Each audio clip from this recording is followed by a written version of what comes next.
உலகத்தின் பந்தங்கள் எல்லாம் நீ சொல்லி தந்தாயே.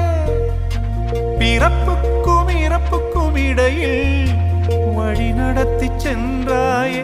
உனக்கே ஓர் தொட்டில் கட்டி நானே தாயாய் மாறிட வேண்டும். ஆராரிராரோ நான் இங்கே பாட, தாயே நீ கண்ணுறங்கு, என்னோட மடி சாய்ந்து